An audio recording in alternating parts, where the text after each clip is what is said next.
stand on a lonely, windswept point at the northern shore of France. Today the air is soft, but 40 years ago, at this very moment, the air was dense with smoke. The cries of men, the crack of rifle fire, and the roar of cannon. At dawn, on the morning of the 6th of June, 1944, 225 American Rangers jumped off their landing craft and ran to the bottom of these cliffs. Their mission was one of the most difficult and daring of the invasion, to climb these sheer, desolate cliffs and take out the enemy guns. The Allies had been told that the mightiest of these guns were here, and they would be trained on the beaches to stop the Allied advance. The Rangers looked up and saw the enemy soldiers at the edge of the cliffs shooting down at them with machine guns and throwing grenades, and they began to climb. They shot rope ladders up the face of these cliffs and began to pull themselves up. When one Ranger fell, another would take his place. When one rope was cut, a Ranger would grab another and begin his climb again. They climbed, they shot back, they held their footing. Soon, one by one, the Rangers pulled themselves over the top, and in seizing the firm land at the top of these cliffs, they began to seize back the continent of Europe. Behind me is a memorial that symbolizes the Rangers' daggers that were thrust into the top of these cliffs. And before me, in this audience, are some of the men that put them there. These are the boys of Pont de Hoc. These are the men who took these cliffs. These are the heroes who helped free a continent. These are the men who helped end a war. They knew what waited them here, but they would not be deterred. And once they hit Puno Beach, they never looked back. 40 summers have passed since the battle you fought here.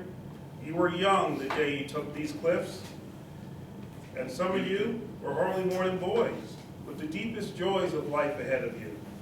Yet you risked everything here. Why? Why did you do it? What impelled you to put aside the instinct for self-preservation and risk your lives to take these cliffs? What inspired all men of the armies that met here? We look at you and we know the answer. It was faith and belief. It was loyalty and love. It was strength and courage. The men of Normandy had faith that what they were doing was right. Faith that they fought for all of humanity. Faith that a just God would grant them mercy on this beachhead. It was the deep knowledge, and pray God that we haven't lost it, that there's a profound moral difference between the use of force for liberation and the use of force for conquest. You are here to liberate, not to conquer. So you and the others did not doubt your cause. And you were right not to doubt. You all knew that some things are worth dying for. One's country is worth dying for, and democracy is worth dying for, because it's the most deeply honorable form of government ever devised by man. All of you love liberty, all of you are willing to fight tyranny, and all of you new people of your countries were behind you. The Americans who fought here that morning knew by now that the word of the invasion was spreading through the darkness back home. They fought and felt through their hearts, although they could not know in fact, that in Georgia they were filling the churches at 4 a.m. In Kansas they were kneeling on their porches and praying, and in Philadelphia they were ringing the Liberty Bell. Something else helped the men of D-Day, their rock-hard belief that Providence would have a great hand in these events that would unfold here, that God was an ally in this great cause. These are the things that impelled them. These are the things that shaped the unity of the Allies. When the war was over, there were lives to be rebuilt. There were nations to be reborn. And above all, there was a new peace to be assured.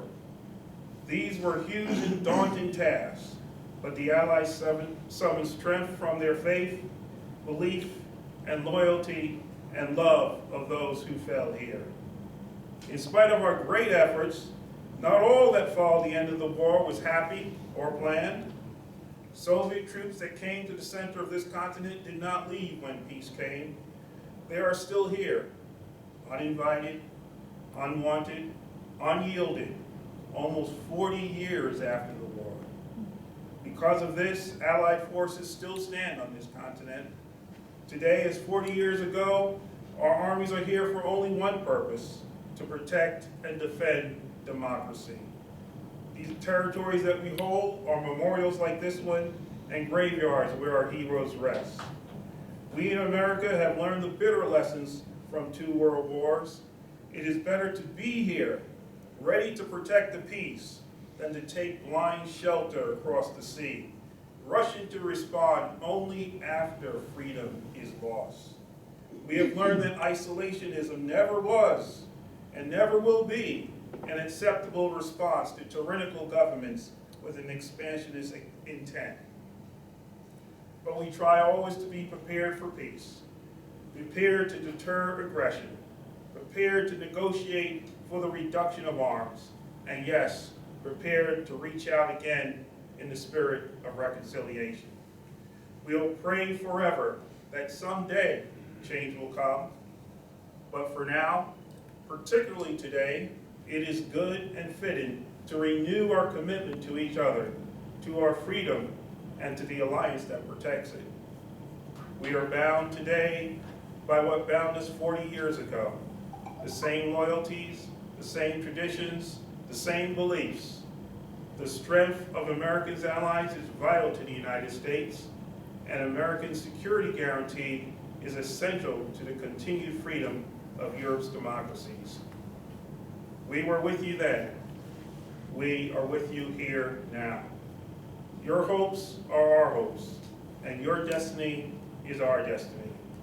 Let us be strengthened by their courage, hardened by their valor, borne by their memory, and let us continue to stand for the ideals for which they lived and died.